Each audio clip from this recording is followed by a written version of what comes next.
Welcome to Ring the Damn Bell, an amateur podcast about pro wrestling. I'm Jamie, I've got my co-host Sherry here, and joining us again for a shot of Malört because I make terrible fucking decisions is our friend Brett Rowley of Brett Breaks Things. Hi Brett, how are ya?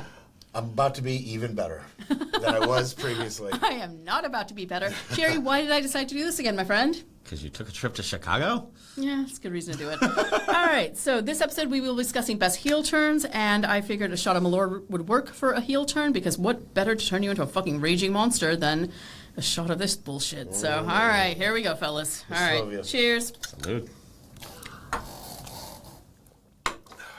Oh my God, it tastes like a gremlin's asshole. You definitely mixed that up with the paint thinner. Nope, that's Malört. Oh my God. Oh, fuck me. Oh, God. Have you seen their ad campaign? Yeah, I'm going to fight my dad now. Yep. Good Oh, Lord. man. I feel like my mom just washed my mouth out with soap and a squirrel peed on my tongue at the same time. Sounds about right, actually. It sounds about right. Fantastic. All right, so heel turns. Let's talk about them. The strength of WWE is there is no such thing as a permanent good guy. There's no such thing as a permanent bad guy. Characters are changing all the time. Motivations are changing all the time. So we decided we'd do an episode about the best heel turns that really kind of changed the game in terms of pro wrestling, especially in the company. Sorry, I have the taste of like gremlin asshole in my mouth. I'm having a real hard time fucking talking. Oh, God, every time I talk, I feel like air enters my mouth and it just like, it's like a dirty bomb. It's not good. It's a dirty bomb. It's not good. It's not great. It's not great. All right, so there's some, oh no, thank you, honey. I've got, this, which is not helping at all, by the way. This is why Pepsi Phil's always been straight edge, I bet. I might be straight edge now, too. I'm reconsidering life choices. Making a lot of decisions here. All right, somebody who is not me, please start talking about heel turns so I can chug this. You want to get started? Sure, Brett? get started. I'll get started. Okay. Yeah. So I'm gonna. Oh, let me jump over that. That's gonna be a big one. So, all right.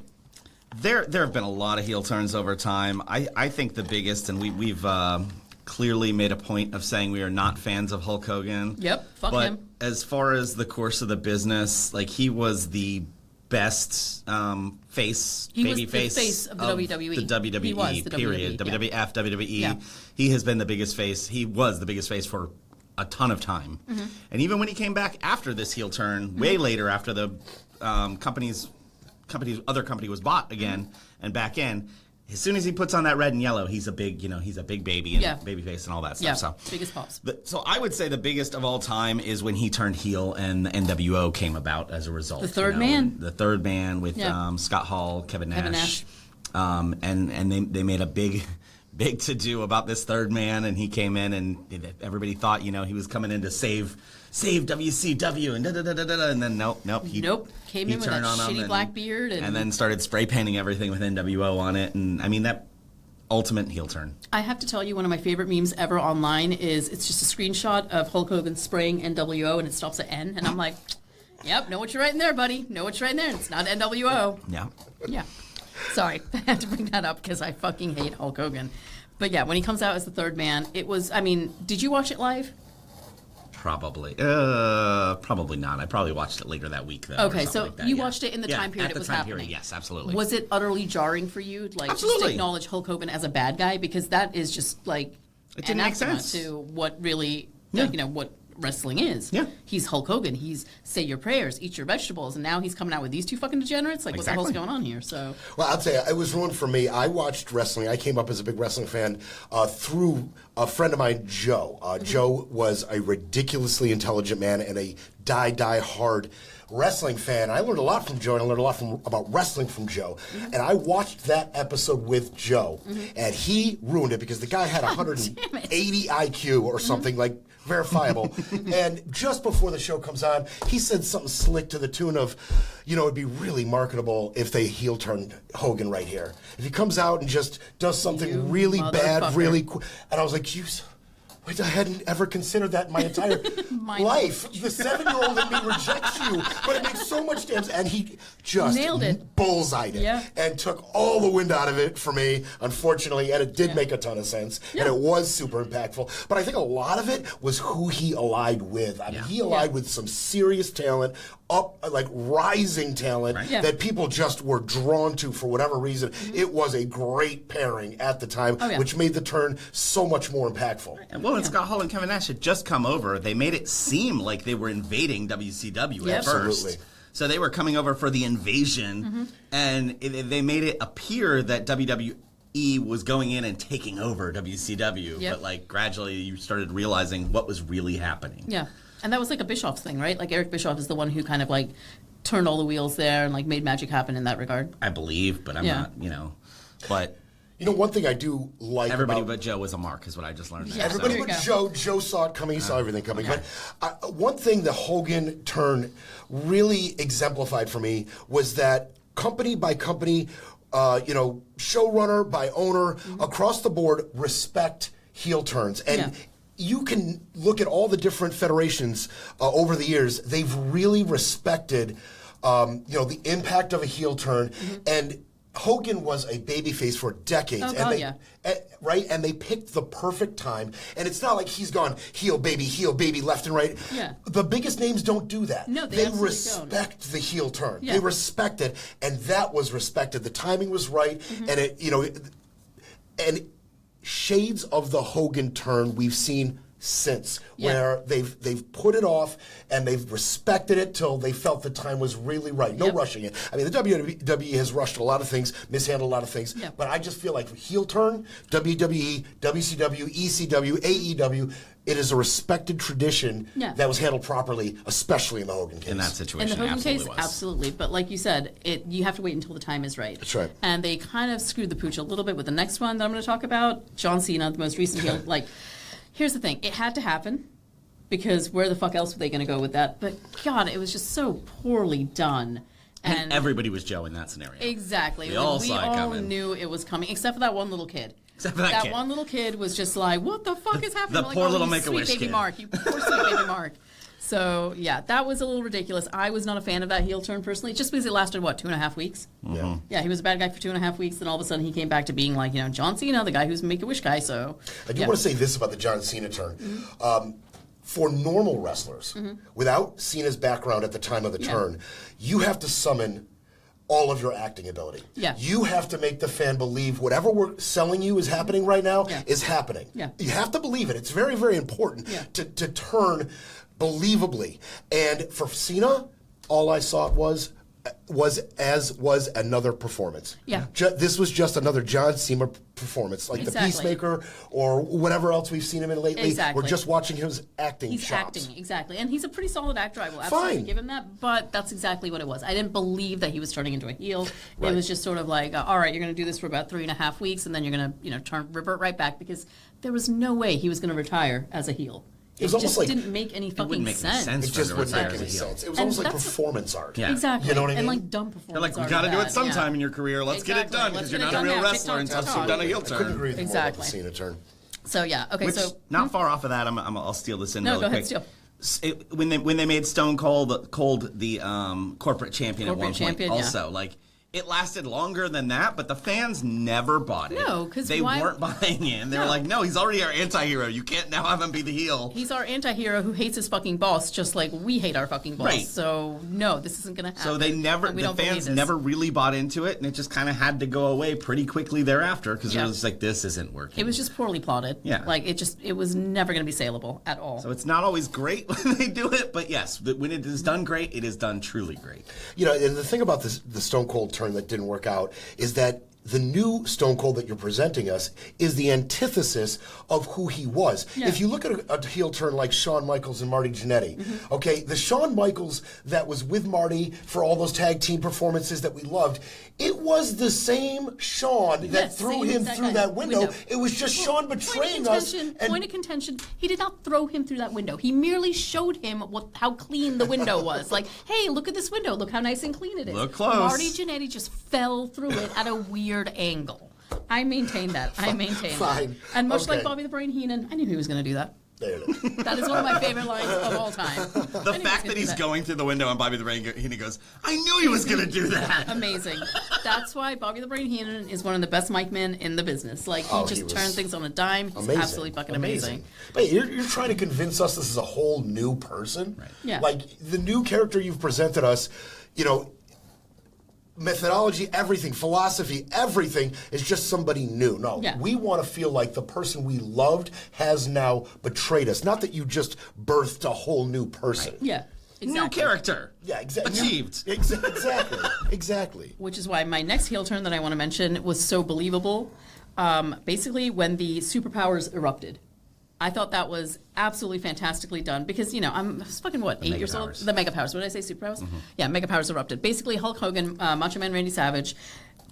Amazing because, like in all great things, it was about a woman, right? And what is going to cause two men to beat the shit out of each other more than the love of a good woman? And honestly, is there any woman out there better than Miss Elizabeth? No. No, absolutely not. Both of you Sorry, would marry Mom, Miss no. Elizabeth right now if you had the opportunity to.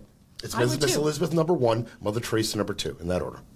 I would put Mother Teresa way lower than that, but I mean, that's a different episode. But basically, like, I bought that. Like, when I was a little kid, I absolutely bought that. I'm 100% bought like, it. yeah, Hulk Hogan, like, he's not doing anything wrong, but Macho Man's crazy with jealousy and rage, and then he smashes him right above the head with the belt. Fucking clutch move right there. And then basically pile drives him into the floor. Absolutely fantastic. And as an adult, anytime I watch Hogan get his shit rocked, I celebrate. It's a wonderful thing. So I believe I've said this before. I had 2 hamsters when I was a kid. One named Macho Man, one named Miss Elizabeth. So, I just noticed saying. you did not have a hamster named Hulk Hogan. I because certainly did even not. back then, you knew what a piece of shit he was. At least subconsciously. There you go. See, there you go. But yeah, that was a pretty huge heel That turn, must I have think. rocked your world, Jerry. Yeah. I mean, I'm sure it did. Because watching you that like go both down? of them. Yeah?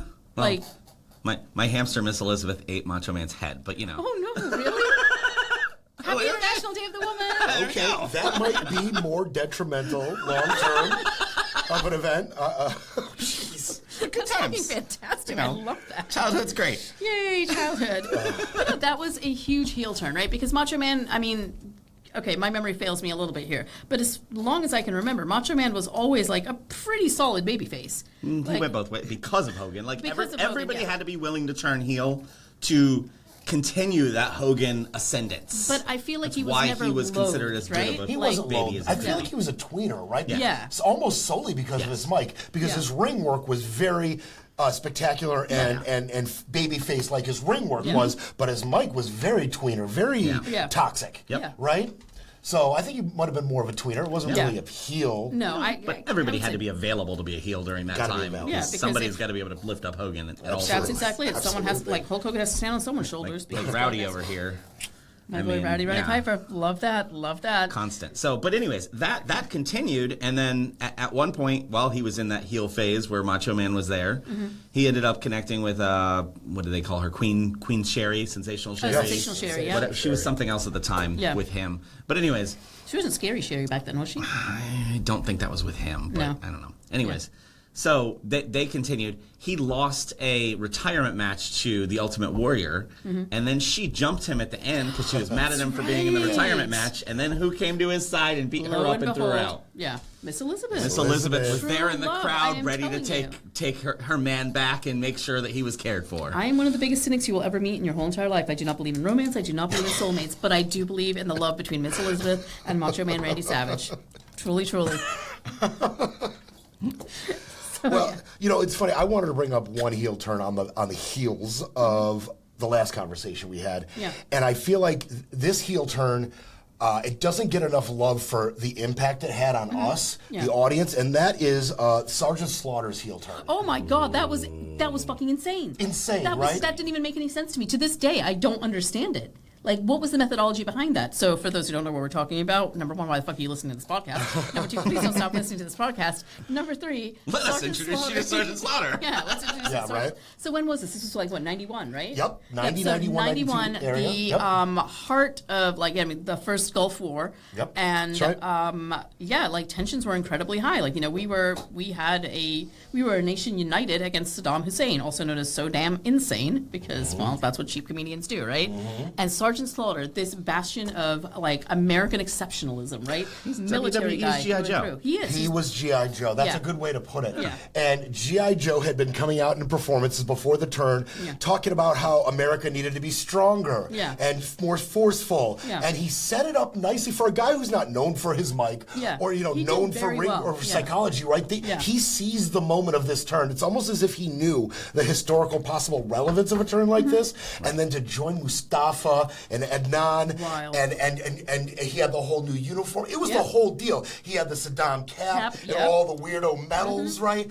And I mean, we as an audience, at least I, blew right past disbelief and was just like, how is this possible? Betrayal. It almost wanted me to dive into geopolitics as a 12-year-old to try to figure out what's happening. For it. Possibly. It was such an impactful heel turn on the American people that the dude started receiving death threats. Oh, yeah. Like we as a fan base were just shocked and appalled and angered. Yeah. Actually angered. Yeah. Possibly more than any heel turn we'd ever seen or saw since. You know what I think it was? I think it was the fact that he was so aligned with the U.S. military, and to have someone who, like, because everyone loves a military member, right? That's right. Like my dearly beloved father-in-law, who has since passed, was a military member, and I have dated people in the military. I am friends with people in the military. How dare you use that for a cheap heat? Like, what the fuck is wrong with you people? Like, that's not okay to do. WWE is the heart of cheap heat. They really are, but that I feel was a sacred cow, right? Because they do shows overseas, like they do the USO shows. I agree with do you. a lot At of the USO intersection, shows, at the intersection of America and the military is a WWE show opening. Yeah. You know what I mean? Right. Like it is the most American connection to the It absolutely WWE, and Sergeant Slaughter literally embodied the love we have for Americana and our military. Yep. And to use that for cheap heat was like something. That, though, I think it speaks volumes about who Vince is. Oh. And what his sacred. moral Nothing code sacred. is. No, there is nothing sacred whatsoever. And there is nothing he won't do for a cheap pop. Yeah. So, yeah, that's an excellent, excellent heel turn. Like, wow, that's a good one. I like that one a lot. Yeah, considering what we're doing right now over there, I mean, I feel like it had a little bit of significance Like, and a little bit of relevance. What do you think we're going to see as a result of that? Like, do you think Hunter would ever go the Vince route and then do something cheap like that? Or do you think we're well past that phase at this point? I don't give Hunter a lot of credit, but I give him more credit than Vince in almost all matters, right? Really? It's hard not to give anybody more credit than It Vince. is hard. Okay, now see, this is where I feel like I would disagree with both of you, because I think Vince is, I mean, he's a piece of shit, right? I have no doubt about that. He's a piece of shit, and I hope he suffers tremendously for the rest of his life. But he's kind of fucking brilliant when it comes to building a brand. Oh, undoubtedly. Because, No like, one's saying that. Hunter could not do what Vince has done. Oh, I agree. Absolutely not. And I don't I'm think just Hunter saying, is I as think smart. he has slightly more of a moral compass than Vince when it comes to this, slightly. Bars in hell. In that, he might draw the line at a point, even though there's some money to be made. Yeah. Where Vince is like, I'm gonna go vomit on that line. he's got his money versus chaos line, if you will, and he's like, it fits. I actually agree with that sentiment. I think Triple H would be more inclined to see if the juice was worth the squeeze. Okay, yeah. Where Vince would There you just go. put them He would all just up and squeeze. squeeze every Yeah, single exactly. one. That's Right? what Like, happens. doesn't matter. Did any juice at all come out? Great. Exactly. Could we get a drop? Where Perfect. Helmsley might say, you know what, the juice itself isn't worth this particular squeeze. Now, in fairness, Helmsley's under the corporate umbrella now. This is very Vince true. He's got a was board the to answer corporate to. umbrella. Yeah. Yeah. So he got to make that decision. Once they went public as a company, Yeah. and even more once they sold and you're not actually in control and don't get to make those choices, you've got to pay attention to that. So That's is a good it point. Is So there's Triple H doing that, absolutely no or way is they're it gonna the do corporate that. push? Yeah. I don't know, but it's there. Yeah, so there's no way they're going to be doing anything like that. I now. don't. I don't see think that there'll ever happening. be any shareholder pressure until the bottom line's affected. Moralistically, non-factor, non-starter for anybody making money. With them, I think once he starts costing people dollars, that's the only time. That's the you only will time see any anyone in pressure. America has ever stepped Period. in, right? It's like, Period. you cost me money, so Period. now we don't like what you're doing. Period. All right, so another heel turn that I kind of wanted to bring up was Eddie Guerrero turning on Rey Mysterio and slamming him into the stairs. Did you guys watch that? Oh man. Oh, yeah. That was fucking amazing. And to this day, I still like that feud with like the real paternity of Dirty Dom. Oh, the fight over Dom. fucking beautiful. Like, that's Baby Dom. He wasn't even Dirty Dom He yet. wasn't He was even Dirty Baby Dom Dom at that point. He was a baby. Yeah, you're right. He was like, what, 11 at that point? He was a child. They was- basically, the backstories afterward, like they were like, he was like, oh, they explained it to me, and then I was like, wait, I'm gonna get paid? Ooh, I can get more toys. Yeah. He was a I child. love that. But I can't see them doing a storyline like that now, number one, especially with a kid. I feel like that would fuck up a kid pretty significantly now. Or maybe we're all just soft, who knows. But I can't see them do that. But anyway, that was a fantastic heel turn. Like Eddie He turned Guerrero into and a Ray. a hell of a wrestler too. Oh my God, yeah. He's way better than I anticipated he would be. Didn't see that coming. No, I was thinking it was all Nepo baby bullshit. And then, you know what? I'm under the impression generally that Nepo babies don't have the drive, right? The internal strength and fortitude to rise to a business to the levels he has in a business like this. But hey, every now and then goes. I mean, you know what though? I feel like WWE is an organization where you do see like Nepo babies rise up like that. I mean, look at Cowboy Bob and look at Randy Orton, right? Yeah. I feel like that is Goldust, Cody. Goldust and Cody, exactly. Roman Reigns. I mean. I feel like that's the only business where that does all happen. of the bloodline. Yeah, all of the bloodline, every single Samoan ever. I mean, some of them are doing better than others. Don't get me wrong, but yeah, they're there. Yeah. Some are the Nepo babies you're talking about that you were expecting, and some of them are really impressive. So. Glaring exception to the rule, Vince McMahon's doofus kids, Stephanie and but you know though I do love Shane O'Mac. I do too. We I talked really about do. this. Yeah. We talked about this last time I was here. Yeah. My respect and love for Shane Mack. Shane throws more into it than he needs to by far. So. Because he's trying to earn his dad's love, and Love that it. is a impossible thing to get unless you're John Cena. So yeah there's that.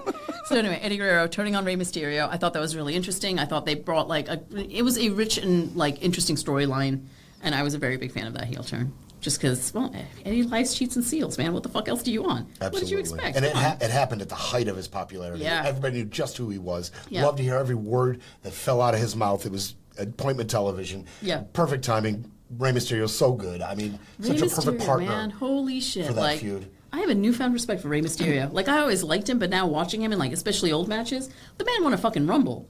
The man is my height, and he won a Rumble. That's really impressive. And everybody consistently, later on and stuff like that, the stories have come out, and they were like brothers. They legitimately were like family. So it's almost funny now, the questions where people are like, oh, is Eddie really Dom's kid and all this other stuff?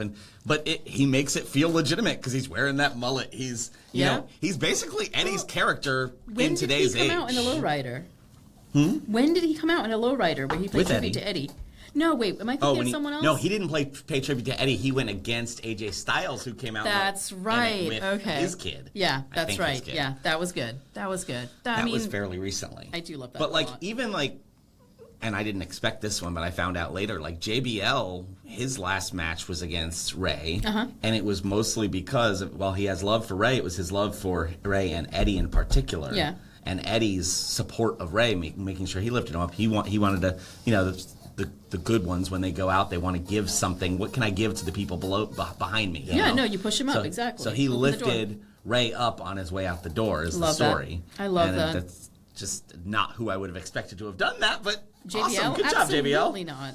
I think that speaks to just how beloved, not just Eddie, but Ray were amongst the wrestlers. I mean, you ask any of them, old and new, anybody who spent any time professionally around those two, they absolutely loved them. Both of them were so beloved. Yeah. And I think the fact that JBL, who is universally hated by fans and wrestlers alike, for him to put himself out there, that really speaks to the character of Eddie and Ray. It really does.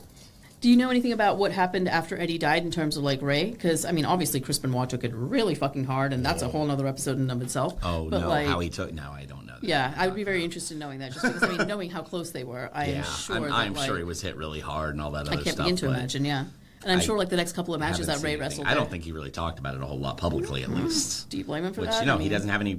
There's no necessary point for him to talk about that. That's private. They can have something to themselves. Yeah, exactly. All right, I got to bring one up because my kid will be angry at me if I don't. So, the dissolution of the Shield, with Seth Rollins taking a steel chair and smashing Roman Reigns directly in the back and just destroying a faction that was... And Dean Ambrose. And Dean Ambrose. Yeah, well, what happened to Dean Ambrose was ancillary in comparison to Roman Reigns. Roman Reigns took some steel in the back for that one. He did too. And ever since then, Seth Rollins has been a pretty fucking solid, Ric Flair-esque heel. Like, I feel like that is the career path he is choosing, and you know what? He's weirdly good at it. Like, I feel like he's been, like, between the outfits, between his mic work needs a lot of work. I don't really love Rollins on the mic, but I feel like he's pretty solid as a heel as far as He's good in the ring, too. He's interesting in the ring. I do like watching him. He's really fucking annoying. Like, I'm genuinely more annoyed by Seth Rollins at this point than I am by Logan Paul, and that's really saying something, because holy shit. But, yeah. Like, I think the dissolution of the Shield was a pretty solid heel and he's turn. apparently good behind the scenes, because, like, his Seth Rollins is good behind the scenes? What? good behind the scenes with setting stuff up, not necessarily with the boys. Okay, I was just going to So say, he was CM considered the disagree. architect in the Shield, is my understanding. So, like, he Whoa, thought about the idea behind it and all that. What, he thought stuff. about the idea of a faction? And then bringing together Look at the other factions that have started under him, too. the Vision? The Vision would have been good if he didn't get hurt. God, that fucking fell apart, man. It The fell wheels apart just 'cause fell off that thing. everybody and their brother is hurt right now in the Vision. Like, as soon as you said you were part of the Vision, you're like, oh, I don't have a knee anymore. Oh, Jesus. Yeah, you know, you're not wrong. Like, have you been following that at all? As soon as they did that fake injury with him, This is they've why been you done ever don't since. test fate. Yeah. Oh, my God. So you fake an injury, the injury really happens. Jesus Christ, do people not pay attention sorry, to Brett. anything? No, I don't. No, I don't have a ton to say about it. Only because I don't. I haven't been following the newer wrestlers quite as much as you guys have. Your Now, life some- is better for it. Yeah, well, in some ways, yes. In some ways, no. A lot of the new wrestling I watch, like, I just can't believe what movesets are becoming commonplace these days. I mean, stuff that would be gigantic finishers on a pay-per-view Finishers don't finish. are now Yep. 5 minutes into a match these Yep. days, which I love and I hate for Yeah. separate Different reasons. reasons. But when it comes to Roman Reigns and Seth Rollins, it's funny you mentioned Ric Flair-esque, because I do see what you're talking about Yeah. as far as ring presence and psychology, but his mic needs to come a long way if he wants His to fill mic- those kind of shoes. You know what, though? It's so hard to fill those kind of shoes, right? Oh, yeah. Because Ric Flair is just really fucking solid on the mic, and he's always been good on the mic. Like, back in the 70s, he was a excellent strong on the wrestler, mic. but that's always been his strongest skill. Oh, is his absolutely. mic. Like, by far. Ric Flair is a much better personality than he is a wrestler, and he's not a bad wrestler at all. So there's that. But as far as his heel turn goes, a couple of the bigger wrestling fans in my life, it's funny, they made it a point to be like, Brett, you need to pay attention to this. Look what Yeah. happened here. Yeah. You know, it was brought to my radar, and I think that speaks to how big Yeah. of a heel turn it was Yeah. and how big the players involved were. And I did go and I look and I followed up, and I like Roman Reigns a lot. I really do, in terms of, like, good for the WWE. Welcome to the family, Uncle Brett. My son now loves you. Good for the brand. He's got a ton of talent. He knows how to use his size properly. He does. I mean, he's a great mix. Any storyline that big involving a player of that kind of import is, it's going to be news, and it was brought to my plate. It was brought right to me. I thought it was pretty cool. I'm not a giant Seth Rollins fan, but I'm a bigger Roman Reigns fan since that happened. Agreed. Because here's the thing. He's gotten better on the mic, I think, and he's good on the mic when you just let him cook. If you give, like, he sucked when he was with the Shield. Like, I don't know how much of Roman Reigns' mic work you saw when he was with the Shield, but it was awkward to the point where, like, it was Cena that called him out, right? And yes. he forgot a line or something. He and had like stumbled. something written on him or something like that. And Yeah. they're like, And oh, Cena was just like, fucking go Cena sit down. Like, tore him what are you apart. doing? And it was embarrassing. Like, I was like, oh, this is not. oh no, he forgot a line. Yeah, he forgot a line, and Cena just excoriated him, and it was great because Oh, I'm like, and yeah, this you is- need to be humbled a little bit, you know? Absolutely. But it motivated him. He's gotten better. He's gotten so much better, and he's That was never during gonna- Cena's Thugonomics too, so he like really just he had no problem tearing so it on him. much. But no, Seth Rollins, I think he's really interesting. And did you watch WrestleMania last year? I did not. So it was a three-way match between Seth Rollins, Roman Reigns, and CM Punk. And you want to talk about finishers not finishing, because that's all it was. Like, the last 20 minutes was just go to sleep, spear, and curb stomp. Go to sleep, spear, and curb stomp over and over and over again. And then finally it ended because Paul Heyman, who is, the most moral human being in wrestling, betrayed Roman Reigns by... Well, he betrayed, who was it, Punk first, right? Yes. Yeah, betrayed Punk first, jacked him right in the groin, and then he ended up jacking Roman Reigns in the groin as well, and had to kind of dig around a little bit because Roman Reigns is working with a little something there. But anyway, Seth Rollins ended up winning the match. He ended up getting the strap, and yeah, it's been an interesting journey ever since. I can't believe Paul Heyman's ascension. Like, I remember Paul Heyman. He's an ECW time guy, I'm man. the He's ECW a chubby Long Island fucking ECW guy. He should be selling cut rate insurance somewhere. Honestly, he was awkward and pasty, Yep. and it just, you struggled to understand how this guy could have such an influential hand in the ECW that I grew up on and loved so much. I just didn't get it, but as time went on, I started to recognize Heyman's, genius for what it was, and then that was kind of rubber stamped by his ascension into WWE. How the rest of the world and the biggest, federation also recognized this guy's wrestling genius, and then it became a little more clear to me why I loved ECW as much as I loved it, and I start to feel like, you know what, Heyman deserves this. He deserves the position he's risen to within the WWE. He deserves the mic. He deserves to be a part of this the way he is, because he is a huge part of where wrestling has gone. And so he's been a big figure in my life, but I'm glad to see him get, his roses, so to speak, in terms of being a part of it now. Well, he's phenomenally good at recognizing talent, because the whole thing about I'm a Paul Heyman guy. Like, what a bigger compliment. I can't begin to imagine a bigger compliment than saying, I'm a Paul Heyman guy. Like, that's my dude right there. And he is, he's essentially everything Jim Cornette fucking hates about wrestling. Absolutely. He is a New Yorker. He's brash. He's loud. But I will say, both of them do fucking love it. Like, it is in their bones. They absolutely love it. I can't imagine Paulie doing anything Both of them, else. you actually believe that they're like, these are wrestling guys. Yeah, they're wrestling not guys. transplants Exactly. that were It's thrown not into Russo wrestling. that does this It's to make it's not trying to make a paycheck there. When He Paul fucking hit the loves it. scene, he was given that off. He was giving off this businessman shock vibe. But he was Paulie dangerously? Yes. But over time, the proof is in the pudding. And he has been wildly influential in some that was more a positive. character he had too, Paulie Dangerously. And it He just just speaks lived to it. It speaks to his genius. It speaks to his absolute, deep understanding of what makes good wrestling. Right? Yeah, and he definitely, although I've got to tell you, if you can just go back, like go on YouTube or something and just watch everything that's been going on with the Vision, it's, number one, very disappointing, and also fucking hilarious. Because, here's the thing. I believe that fate has had a hand in shit like that, and when you tempt fate, bad shit happens. So, yeah. All right, who else you got for heel turns? All right, so in doing research for this, we obviously know a lot of heel turns and stuff like that, but it just reminded me how many factions were tied into heel turns. Yeah. I already mentioned Hogan, so that was NWO right there with the faction. Little before my time, but I definitely am very familiar. The Four Horsemen came about as a result, and they were involved in multiple. So real quick, Ric Flair was in a match with Dusty Rhodes, actually. Arn Anderson and Ole Anderson attacked Dusty Rhodes, who came to the aid of Ric Flair in the cage. They were in a cage match, sorry. And after being attacked, thus creating the Four Horsemen. Okay, all right. I did not know that was born as a result Four of... Horsemen born as a result of a heel turn in itself. Fucking love that.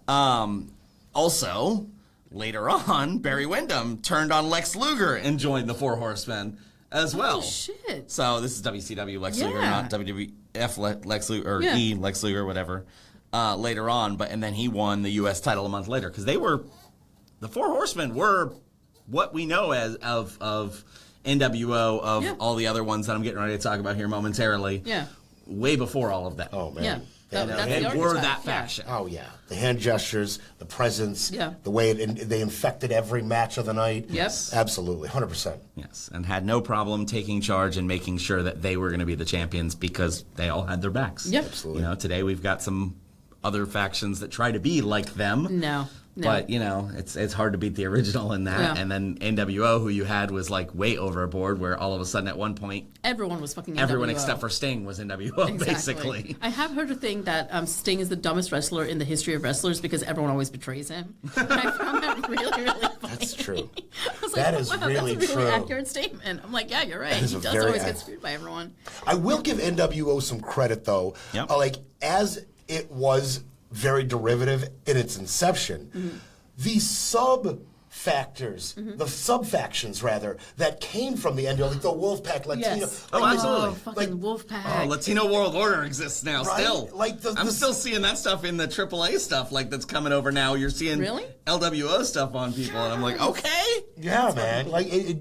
That was original. Yeah. You can't be original forming a faction. Yeah. But like doing a concerted effort to sub-faction it out and have like a legit like corporate scheme thing going on. Yeah. That was original. Yeah, you that's know, really so smart. and I give them some credit. I even dug it at the time. Yeah. I gotta be honest, I dug it out, and I considered myself at the time almost such a snob. I really like Japanese and ECW and Canadian wrestling. I was such a snob at the time, but even I was just like glued to the it's NWO. mesmerizing. Yeah. It was, They were so but much they fun. had good wrestlers, and They that's did. at the That's heart the thing. of all factions. Yes. Yep. Right, real successful ones Yeah. are the like Diesel and Guerrero and Six Pack and some of these guys like and Gen X and like not just NWO, but I started, but like as I started. Well, you said Six Pack. That made me laugh because I think of him as 1, 2, 3 Kid to start with. Yeah, I know. Exactly. But like they just kept getting good wrestlers, the Steiners and all sorts of just wrestlers that I loved Absolutely. to watch. That was a good heel turn too. Steiners oh, turning on each other. great heel That was turn. fucking fantastic. Scott had to turn on Rick. You know, But had to yes. happen. Had to happen. Yeah. At some point. Anyway, sorry. They were Go back brothers. to So anyways, not much on that, but like I said, I have all kinds of factions. So another one that I'm not super familiar with, but I became familiar with in my research on this is the Bullet Club with NJPW, New Japan Pro Wrestling. So very much your shit. Yes. He was informing me on the Bullet Club. I love that. So Prince Devitt at the time, now Finn Balor in WWE, had teamed up with a few people, but he was a tag team partner. Where'd that go? Anyways, he was teamed up with somebody. He turned on them, obviously. Yeah. And then he made a faction with all of the non-Japanese, with 3 other non-Japanese wrestlers, basically. One other to start, and then with 2 others after that. Okay. And this was in New Japan? I'm sorry? And this was in New Japan? In New Japan, yes. Got it. Okay. And so they brought the whole, Japanese wrestling. The fans are all into they're very straightforward. This is what they do and all this stuff.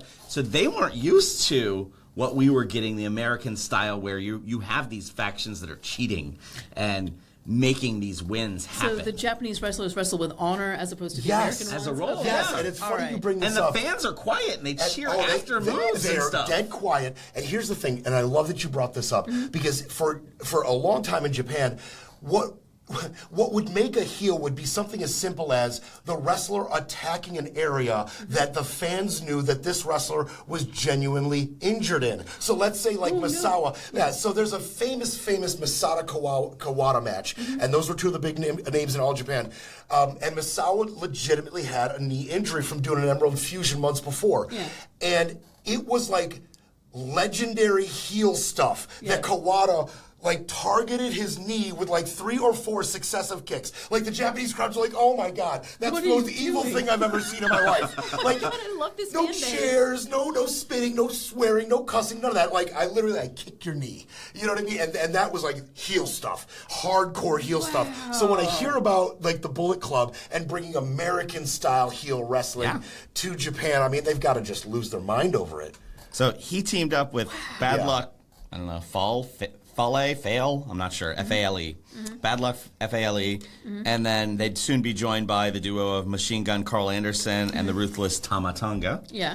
to officially form the Bullet Club. And, they would beat people up, and then, afterward, they'd stand over them going with the finger guns, basically, and that was the Bullet Club. Okay. I feel But then they got this really cool, Bullet Club shirt that was, that sold out, immediately, Immediately, every yeah. time they put it up. So it's kind of like, who's his name? Brody King?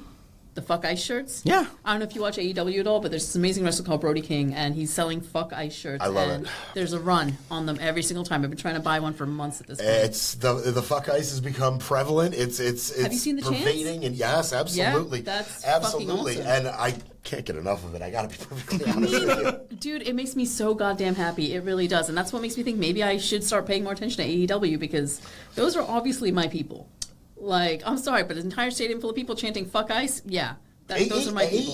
AEW has really done a really good job of maintaining this counterculture image while employing these big names and big talent. Right. You Yeah. know what I mean? Somehow they have still differentiated themselves from the WWE in a lot of crucial ways that is appealing. Very appealing in the way that ECW was appealing. I'm not saying AEW is the modern day ECW. I'm not saying that, but the appeal is there, and it is reminiscent for sure. I think it's very much sort of because wrestling is such an interesting part of American society, right? Where I think most people when they think, oh, you're a wrestling fan, so you've got to be a right-wing conservative. Yeah. You are very much like a religious person. Right. You are like Right. there's this archetype that you're supposed to fit into, Yeah.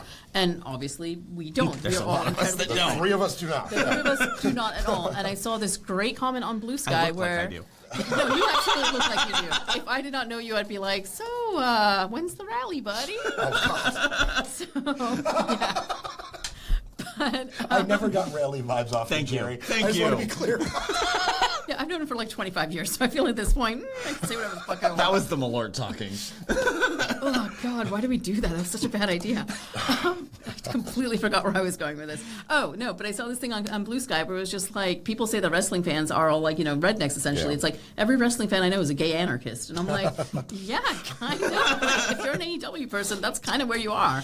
And I feel like those are very much my people. So I feel like you and I need to definitely start watching AEW and then maybe do an episode in the future about our thoughts on... I don't know that all of them are gay anarchists, but okay. I mean, I am We're, okay we're with... at least accepting that.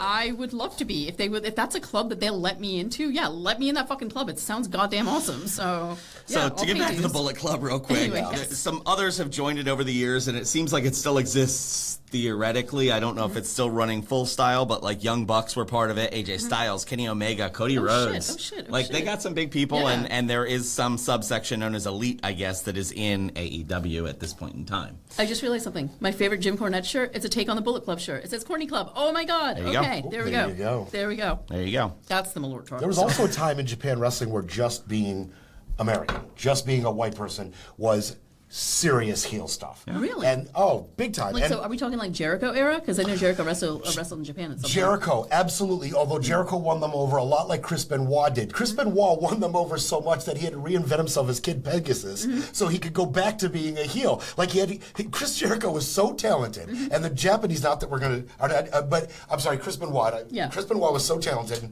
that he became beloved because of his moveset, because Yeah. of his professionalism, and they wanted to keep him heel, so they threw a mask on him. Like that's pretty. that's pretty remarkable. But yeah, there was a number of American wrestlers that just had no option viably. Other than lean into the hated American angle, like a Steve Williams Yeah. or a Terry Funk Yeah. or a Cactus Jack, you get over there and they hate you.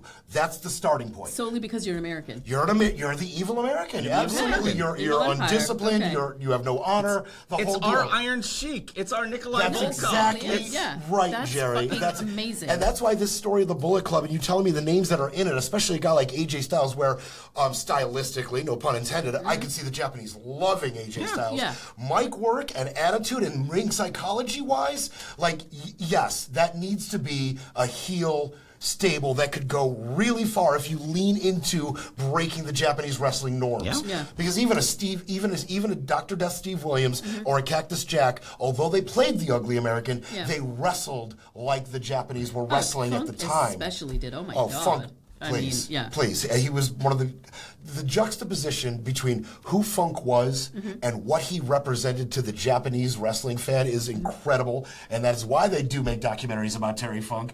I mean, would watch the shit out of a documentary about Terry Funk. I could do 5 of these podcasts with you two All right. about just we need to Terry get back Funk. to heel But, turns. yeah, That's amazing stuff. I love it, but we need to get back to heel turns. So we have the Bullet Club, but other factions, Nation of Domination. That's where Rocky made his first heel turn, really. He was Rocky That's when he Maivia became coming out interesting, beforehand. yeah. That's how he became popular, Absolutely. was Yeah. The Rock. Yes. Yeah. Without, God, I forgot about that. Without Nation of Domination, we wouldn't have had the most electrifying Like man in man in sports sports entertainment. We just wouldn't have. I completely 100%. forgot about that. I completely fucking forgot that he was in And that was his heel turn. His first heel turn. Yeah. The corporate one later on, I mean, I corporate think rock that one was sucked. more effective, but Yeah. whatever. DX. Yeah. I mean, I would almost say they're more I anti-heroes was gonna say than, it's like than less heels, heels but than they were anti-heroes, they were yeah. there, you know, and that's a faction that They came were about. anti-heroes. Yeah. And that's You're a right. faction that came about though because something needed changed like that. So that's Yeah. that's that heel turn turning that in. So I'm sure there were more factions coming about as heel turns, but it amazed me while doing this little bit of research, going through this process, that I was like, oh shoot, I forgot. Yeah. So I basically, didn't realize this what you're happened telling so me much. is if you want to have like a heel turn, you got to be part of a faction. I mean, it helps successful- because you got to think about the times that betrayal. That's the Yeah, whole betrayal. thing. You have these brothers in arms, right? And you betray your brother in arms. You fucking go like you slew point. Cain. And then That's if you've how got a you do group it. around you, you get to lie, cheat, and steal, like Eddie Guerrero says, and then you can like jump the guy. Like you always want the worst heels always had the valets too. They were always the valets that were interrupting everybody. This is true. It's who no doesn't love different to Mr. have a bunch of Fuji other wrestlers throwing salt in your face. Yeah. Yeah, I do love So that. now you have other wrestlers instead of valets doing it. You don't have Mr. Fuji throwing salt. Now you have somebody. You have fucking 1, 2, 3 kid coming out there and like hammering up and like X-Pac coming out and X-Pac. jumping somebody. Yeah. Man, you're making a great point about having factions be just interwoven with great heel turns because it's like it gives them a softer landing spot. They're not by themselves. And I'm trying to think, even the biggest heel turns, like a Bret Hart or a Hulk Hogan, they had a landing spot. Yeah. I mean, we're talking about the biggest personalities betraying the fan base and something that should be able to stand alone in at face value. Hogan going bad or Bret Hart going bad, but even those gigantic megastars had a faction to give them a soft landing into their new persona. It's such a good point. And especially back in the day when we were still at like a lot more house shows that they were doing and they went heel, the crowd sometimes reacted pretty inappropriately and they were like jumping barriers and stuff like that to fight. And, you want to have a couple wrestlers that have your back too, or you guys can fight your way out of that place. 100%. And you're making me think about another heel turn in an ECW environment in Philadelphia. The Dudleys. Okay. The Dudleys, Bubba Ray and Devon Dudley turning and starting an unbelievable feud with Sabu and Rob Van Dam, culminating one of the most amazing ladder matches. And they decided to do this in the city of Philadelphia, Yeah. a city that That's where snowballs ECW was at. Santa Claus. Yes. That was home. I need to know more information about this. Well, I mean, look, they were baby faces because they were ECW baby faces, and to turn on Sabu the way they did, and they didn't just, it was Bubba Ray and Devon, the two big faces, but there were other Dudleys. There was Big Dick Dudley and a couple of other ancillary Dudleys that they left behind. So not only did they betray us, we loved the Dudleys, they betrayed us. They had a whole family. They had a whole family, and they betrayed and struck against the other beloved tag team in Rob Van Dam and Sabu, who everybody loved, and they left our beloved stable of the Dudleys in the dust. They separated, and so the two factions of Dudleys started going at each other. It was just like a multi-layered betrayal. This is the fucking Godfather, but in pro wrestling. It was ECW Godfather-esque, and they did settle all family business. Rob Van Dam doing a 5-star frog splash on Bubba Ray and Devon with a ladder in between just to finish the feud was just, I mean...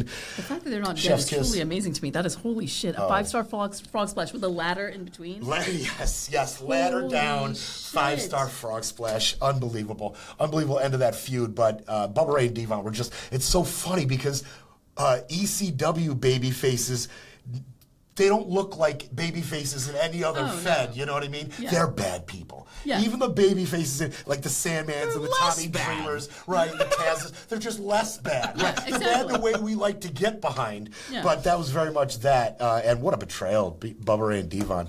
What a That is betrayal. fucking fantastic. I love that. All right, you got anyone else?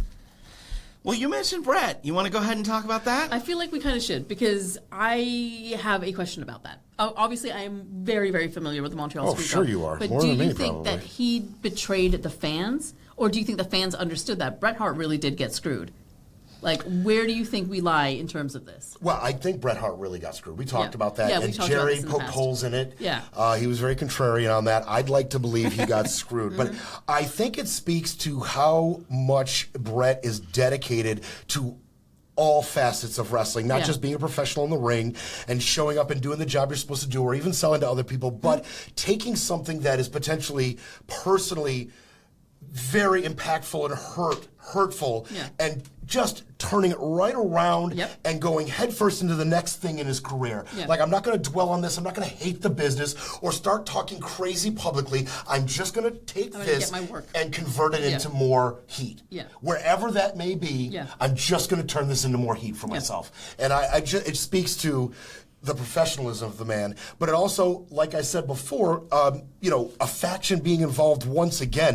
If anybody could have stood on a heel turn alone, it would be Bret Hart. Even if it's muddy why he's turning. Yes. It would have been Bret, but just a true professional to be able to turn that situation into so much heat and so much recognition for another company. Which was fucking amazing. I mean, I think it's a work. I absolutely do. Like, I don't know. I think it's a very interesting conversation to have, and we've had this conversation like 1,000 times. Yeah. Like, did Bret really turn on the company? I don't think he did. So, That's not the biggest heel turn that came out of this, though. what's the biggest heel turn that came Shawn? out of this? Mr. McMahon is the biggest heel turn that came out of this. This is true because before that he was Vince So glad you McMahon. mentioned that. He was just Vince. He was just Vince. And you know what? When I was a kid, I didn't think about this until I was doing research for this. When I was a kid, Vince McMahon was the color commentator guy, right? He was the guy that sat up and Sure said he was was. color commentator. The big man, the important man was Jack Tunney. And when I was a kid, that's what I believed. Lo and behold, as an adult, I'm like, Jack Tunney was fucking nobody in this organization. Vince is calling the plays right up front. Exactly. He really was. He He's was telling calling the you plays. what you need to know. Exactly. So, but no, that you're was absolutely that was right. then. This Is it a heel turn, though, Yes. if we know that he's a noted sack of shit? Yeah. Can a sack of shit make a heel turn, or Yes. is he just taking off his mask? No, it's a heel turn. I agree with Jerry because we had a character. Yes, It's, okay. behind it's the a mic. character heel turn, exactly. Yes. Yeah. It's important to note Is he a that. garbage person? Sure. Yeah. And Nobody's people can't make disagreeing heel there. turns. Okay, I see where you're coming But from. the Yeah. character didn't exist. He built saw that character. opportunity, Yeah. which is what he does best. None of us fault him for his acumen in wrestling, the direction that we're going. Yeah. We all understand, he really called that one. He got us going, Yeah. But the heel turn there, there has not been a bigger heel in this company than Then Mr. McMahon. That's very true. I couldn't agree with Yeah. you more. That screw Yeah. job really did set the stage for the next decade in a number of regards between Shawn, what Bret did, but especially what the WWE became, and the dichotomy between McMahon, the Management. McMahon entity, and management, right, and the fans' Yeah. baby faces. There it was, and you can say what you want about the guy, but you believed it.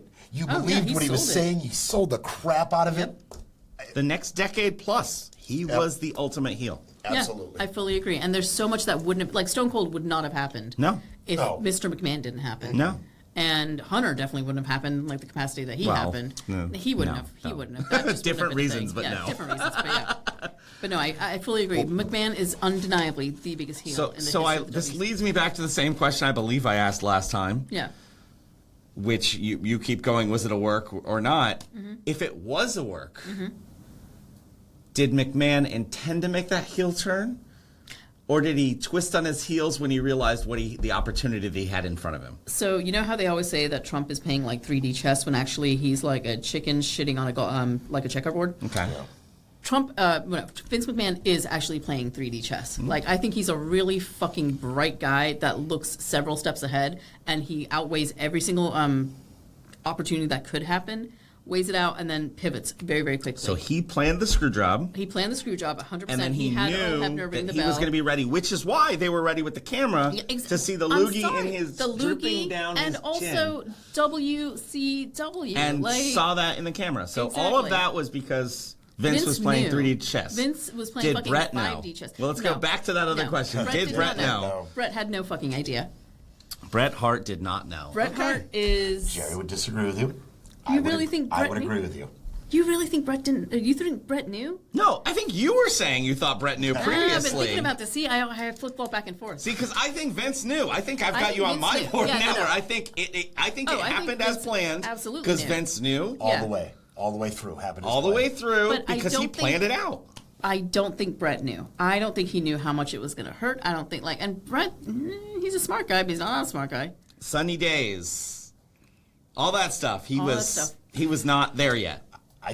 For me, it comes down to go watch that tape of when it happened. Yeah. Ding, ding, ding. Watch Bret Hart. I contend He's not that good an he's actor. not that Yeah. good an actor. He He never really had fucking those isn't. chops. What about Sean? Did Sean know? Hell yeah. Oh yeah, Sean knew. Sean's a good actor. Hell yeah. Sean's Sean a knew. really fucking Sean's good actor. a great actor. All right. Hell yeah, Sean knew. I like it. And I think Now we got even more drama. I like that, I actually. think Sean felt like there was something to be salvaged, possibly, between he and Bret, and possibly he and the Smarts by acting like he wasn't a big a part of it as he was. I think that he is as manipulative, as 100%. long gaming as it would suggest, that he felt, if I can really play this right, I can salvage something here. I can salvage something with the smarts and the marks, salvage something with Brett in my career going forward.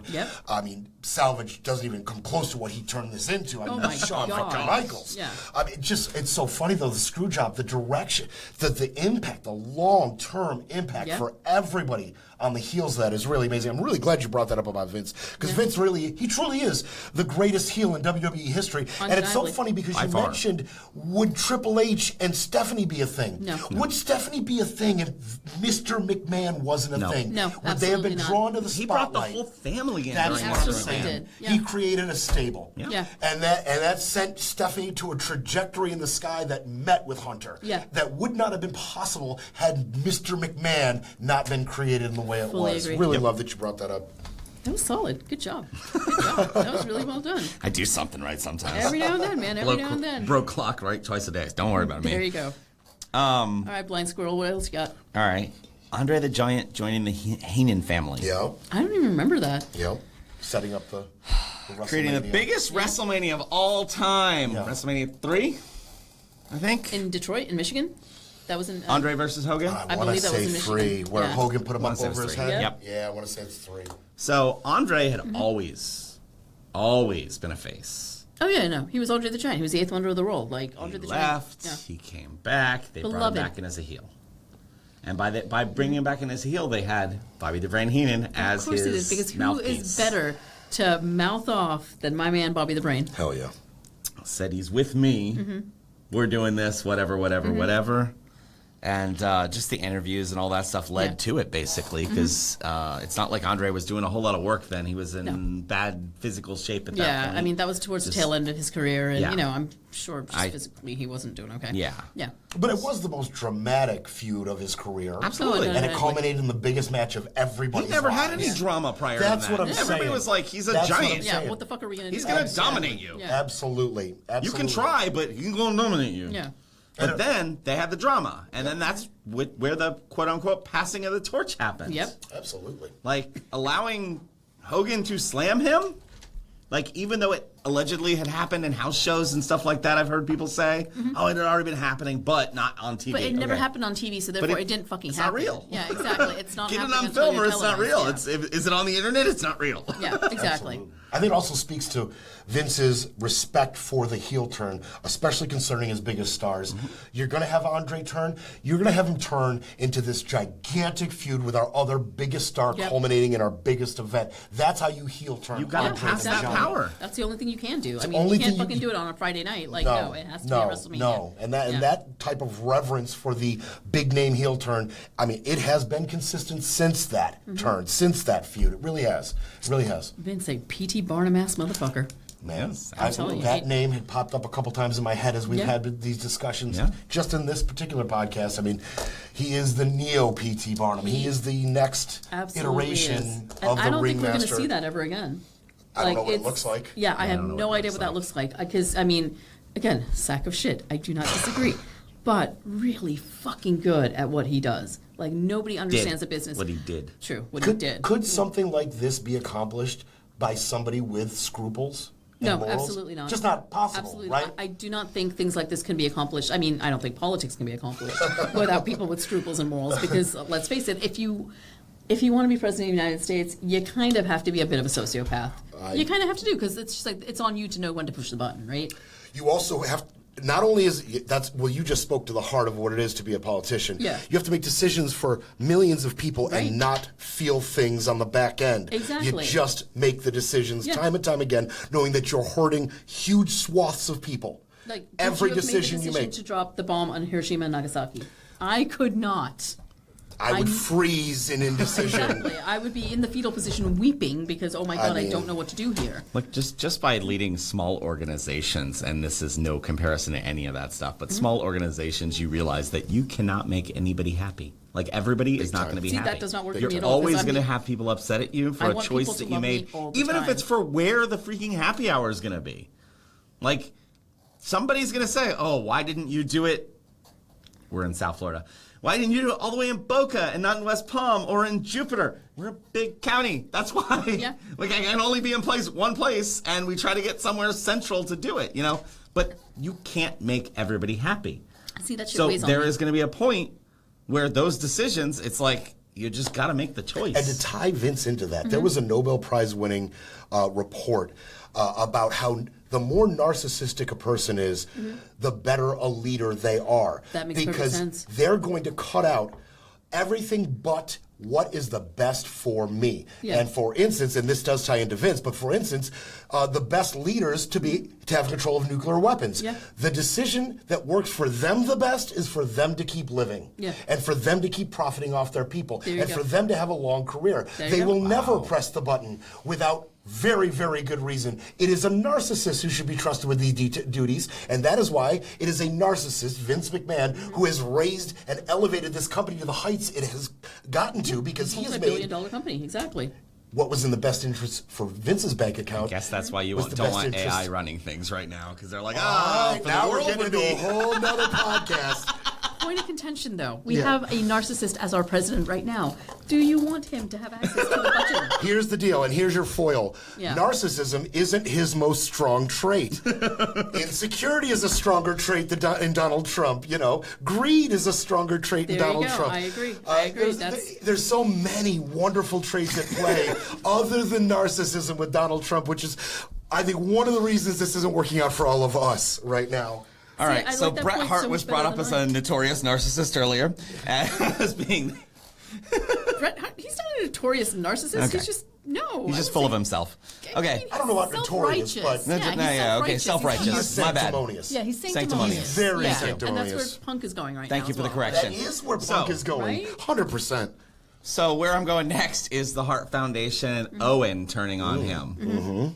So they had, I think it was a Survivor Series. I don't remember. They had a match together. Owen got taken out. Owen was not happy about it, and that turned into the feud in the Hart Foundation. It the was feud Survivor that Owen Series. took over. Yes. And, See, I love and a good family feud. That started the family It counts. feud, It's and got some that's teeth to it. Again, that's one of those things that Vince bites onto is those family feuds. I love that so much. It's got teeth to it. I think it's fucking more interesting that way. I mean, you know, there's blood in the game there, right? Yeah. Absolutely. So where Owen and brother-in-law British Bulldog Oh, British Bulldog. stepped in and they formed the heel group and then started taking on Brett. Yeah. That was a good heel turn, I Yeah. think. I don't have a ton of information to talk beyond that because it was more just the family feud. That particular feud, what was so amazing about it is because is all of the time they had spent with each other practicing and learning the craft.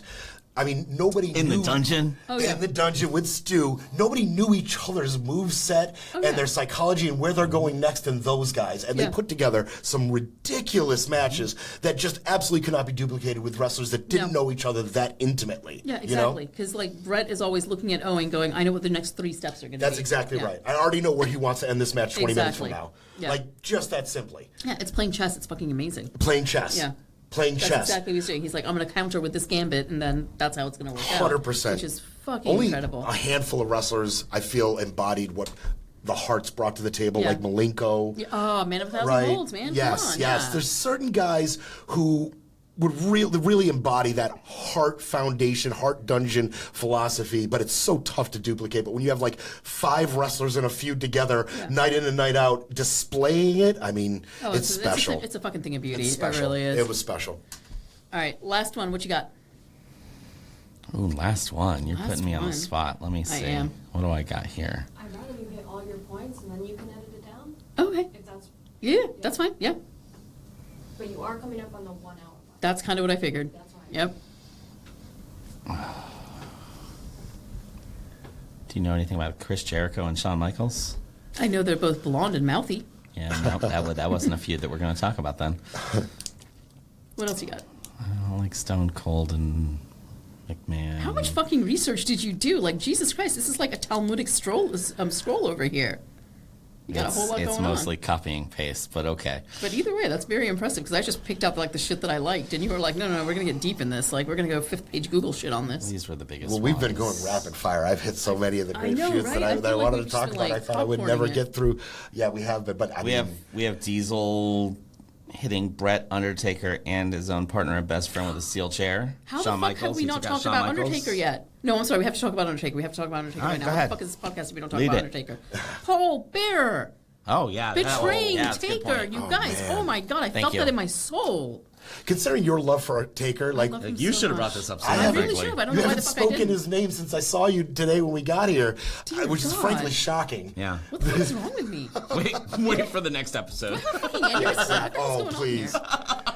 Oh, Please. yeah. I can pick Taker for every single one of those categories, I right? know you can. Yeah. I know all right, you there you can. go. We're good. We're good. Anyway. All right, so Paul Bearer turning Paul on Bearer Undertaker. Turning on Undertaker. We all remember what it was. I mean, Paul Bearer was the reason that, he came out. What was it? Survivor Series, 1991. It was Survivor Series. 90s. Comes out and it was fucking amazing, right? Because here's this creepy, tiny little man, and for a very long time, I'm ashamed to admit, I did not understand that Paul Bearer was a pun because I didn't know what a Paul Bearer was. And then when I got it, I'm like, it's really, really smart. So stupid. I will go ahead and share that with you. Okay, good. You didn't when get it I either. did not get it Okay. until I got Child it. I ready. didn't get it Yeah. till I got it. Period. Yeah, exactly. I One feel day I like- got it, I was like, hey. Yeah, there you go. Kind of like when I thought the song Panama, I thought they were saying Cannonball. Until I read the lyrics sometime in my early adult life, and I was like, wait a second. Wait a second. That's how I felt about the Paul Bearer. There I you was go. I was like a full-fledged adult, and I'm like, wait a second. I remember my dad finding it funny, and I'm like, why is this funny? Like, I don't get it. His name is Paul. Like, what are you fucking laughing at here? But that was a huge moment just because Undertaker was, he's a lone wolf. Like, he doesn't fuck with people, all right? Yeah. Like, he isn't the undead. He is Taker. Like, he's a solitary individual. All he has in this on life is Paul Bearer. And his then- urn. And his urn, and that's it. And then when Paul Bearer betrayed him, that was jarring to me. I remember, that was the markiest I think I've ever been. And I'm always marky when it The comes betrayal to for Taker. Kane? The betrayal for Cain, yeah. Okay. That Just was making sure. wild. And I fucking hate that storyline too, the fact that they're brothers and his house burned down. I fucking hate all that. But man, Well, it makes me laugh later on because I also saw a story recently about Kane and when they unmasked him, and they were like, we got two choices. We can unmask him and put makeup on him every time Oh, to no, make but up that for the makeup's gonna scars fucking that he come off, allegedly yeah. had, or we can just say, oh, they were metaphorical stars, and he thinks he was damaged. so And that's fucking what they went stupid. Yeah. Like the laziest fucking writing ever. I swear to God, when they get lazy, it is just like preposterous. It is sloth-esque writing. They're like, it's so it's bad. really hard to It do can Yeah. get makeup bad. every We time. sit here and we romanticize some of the greatest writing and Yeah. psychology and WWE history, but when it's bad, Oh man, when it's it's bad, bad. it is just. It's Virgil bad. it's. Hey man, hey! Wait, That man was a math I was teacher. Virgil was a big part I of my loved wrestling Virgil. fandom. He was. Oh, we gonna talk about this in another Yeah, episode. I actually was going to bring him up in the next podcast, very much so. But yeah, Virgil was a big part of my fandom. Like, there was just something about Would you him. prefer Repo Man bad? Repo Man pretty bad. The Mountie, Mountie also pretty bad. Tatanka was pretty bad All right, too. we're I felt like that was sticking with heel turns racist. now. Anyway, sorry. Yeah. Okay, back to. I know, Tatanka. so racist, right? Like you look at that and you're like, ugh. And then the shit Bobby the Brain said about him, I'm like, buddy, no. Shh. Like we don't talk that way Yokozuna about. was bad. Not even Japanese, Samoan. Samoan, yeah, just which bad. blew my mind when I heard about that. I was like, wow, I was a very dumb child growing up. Okay, so your Undertaker turn. So, no, that's basically about it. Okay. Paul Bearer, betraying Undertaker, jarred me. That was the markiest I've ever been, and it was just stunning. As a child, obviously, Yeah. as an adult, I'm like, yeah, I can see this coming fucking a mile away. But that was jarring to me. story. Yeah, That you was know, that was Big the ol' height of Undertaker the mark. suspension of my disbelief. Exactly. As well. Like, I also was like, oh my God, is Kane stronger than him? Where's this going to go? How could Paul do this? All these thoughts and Huge scenarios thoughts. in my mind. It was too much. Yeah. It was the first time betrayal had ever affected me personally, because I didn't know what betrayal was. I come from a really healthy, big family. There is no betrayal. There is only love and trust and kindness and generosity. And I'm like, oh, people can do that? What? It was. Why would he have terrifying. done that? It hurt my feelings. I'm like, why would he do that? And there was such compassion for a fucking 6'9" man that doesn't talk and is actually kind of an asshole. And so, yeah, that affected me greatly as a child. It really did. Changed the way I saw Undertaker forever. Oh my God, Until I became an absolutely. adult. It just changed it. Yeah. It changed how I felt about him. Oh, and yeah, as an adult, you're just like, oh, fuck that guy. I As love an him so ad- much, but fuck that guy. I mean, as an adult, I don't want to see Kane wrestle anybody, No. let alone the Undertaker. I don't want to see him be a mayor. I'm just like, Yeah. I wouldn't mind seeing Glenn Jacobs wrestling people instead of being a mayoring. politician. I'd be yeah. okay with that. Absolutely. Can You we get do your that? 60 Is that a seconds. choice? Can I vote for that? I would like to vote for that. Can I vote for that? I'll fucking go live in Kentucky or Knoxville or wherever the fuck he is for I a don't year. know that I want to go live there, but I will absolutely do it if it means saving the world from this bullshit. although Bourbon Trail, so Ah, there you maybe. go. Save Bourbon Trail. There you go. So yeah, that's my big one. All right, That was well, a good huge one. times. Yeah. We had a lot of heel turns. I'm sure there's plenty more, but Anyone that okay, so final question: who would you like to see make a heel turn? Ooh. I know. See, it's a good one, right? But you didn't present this ahead of time, so I I'm didn't, trying. so You're it's on trying the to ask fly. me on the fly who I would would. you like to see make a heel turn? Because obviously, look, I don't want to see John Cena make a heel turn, and he's already gone anyway, No, so that he's doesn't fucking gone. matter. Dirty Dom is he's not a really heel a already. face. He's kind of a heel, but He's I'd already like- there. He's I'd like intended to see be it a get heel little right worse. now. I think it'd be really interesting to see Rhea Ripley make a real heel turn. She is fucking She beloved. kind of did with Judgment Day a little bit.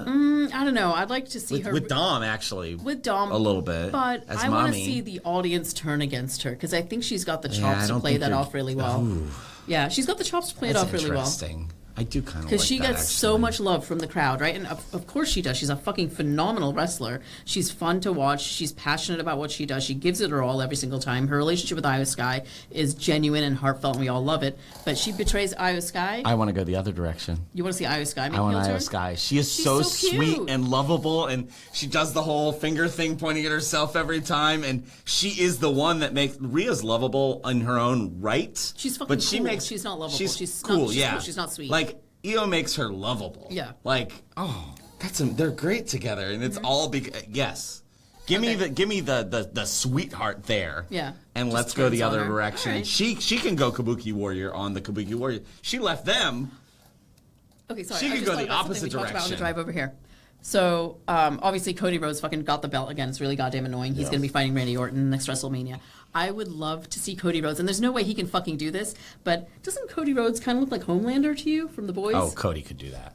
A little bit. A little bit, right? Now Like, you he's get that vibe from isn't him? he slated to play Guile in the next Street Fighter? He is. In Yes, Street he Fighter. is, yeah. Him Right. and Roman Reigns. Right, Yeah, right. they're the new Street Fighter I'm movie. here for it. I saw some of the test footage. I'm here for that, and I absolutely agree with you with the Homelander. Absolutely agree with you. I would love to see him, and they'll never fucking do this because there's no good way to do this. Like, how do you convince, hey, Cody Rhodes, we want you to be a neo-Nazi? It's like, nope, won't be doing that. Certainly fucking They not. just don't say these words in this climate, so. Well, true, but I feel like if Cody Rhodes is going to do a heel turn, it's going to have to be a hard right. So, yeah. And not that I don't know, do I want to see that? All right. I want to see it, but I won't feel good about it. Any maybe that big makes heel it turns good. you're Yes, pushing maybe. for, Brett? What's that? Any big heel turns you're pushing for? Honestly, no. I look. I watch very little That's of fair. the of the That's of fair. the Yeah. real recent stuff, and I would be lying to you if I said I was emotionally really connected to. Would you have liked to see AJ Styles turn really heel before he just got forced retirement? So when my love for wrestling was really still very, very strong, like I was watching every show every night, AJ came in as that heel. Was he? I always saw him as that Okay, heel. so he's We're always been talking heel to old, you. like old Briscoe, Sumo Joe, Briscoe, Danielson. holy We're shit. talking the old days, like late 90s, early 2000s. Okay. And I always saw him as a heel. I thought his mic was always so heel. So when you talk to AJ, so when you bring up AJ Styles to me, the fact that he could ever be sold as a face seems foreign to me. Yeah. Today he's totally like I've we seen love it. him for his I know. history and all that other yeah. stuff. Yeah. So yeah. Yeah. Also, in-ring Okay. ability, man. Like, Yeah. you can't fucking hate the guy. Right. He's so It's goddamn his good. in-ring ability. Yeah, that's what sells it. I'm drawn to today. Daniel even Bryan as as well. Like, in-ring Daniel- ability is so fucking good. It's just, just like, I don't so want to hate talented. you. I mean, I was going to say, Chris Benoit, too. Like, we fucking loved him for his in-ring ability, and look what he did to make us hate him. And even Paul Heyman was like, "Fuck that guy." Fuck that dude, No, exactly. for the second Like- time in a row, as far as coming here and doing this with you, I have to actively push myself off of Chris Benoit talking points. He was my favorite Yeah. wrestler, and He was great as a still wrestler. Nobody can take that away he was from my him. favorite, An and to this amazing- day, I'm very torn about it. But if you're asking me about him I as have a question for you. person, This is not a big question. This is just like a technical question. Did he do the flying CTE when he wrestled in Japan? absolutely, that He did? was Okay. Kid Pegasus' finishing move. There you go. And the Okay. Japanese crowds, Ate it up, I'm sure. they couldn't get enough. That's Yeah. why they could never fully sell him as a heel in Yeah. Japan as much as they wanted to. Because they fucking love the technical ability, dude. I mean, that's one of the reasons sacrifice. I love Jericho as well. Because The- Jericho, like, great on the mic, fucking great in the ring. I enjoyed watching him. Putting yourself at risk. At the heart of honor, which all Japanese wrestling is driven by, at the heart of honor is sacrifice. And you're talking about two of the guys who did nothing but sacrifice their whole careers, their body, sacrifices body, everything. sacrifices career, Relationships, sacrifices son, the whole sacrifices deal. Family. wife. Yep. Yeah. So, all right. Well, great talk, guys. We'll see you on the next one. Love it. All right. good. Cool.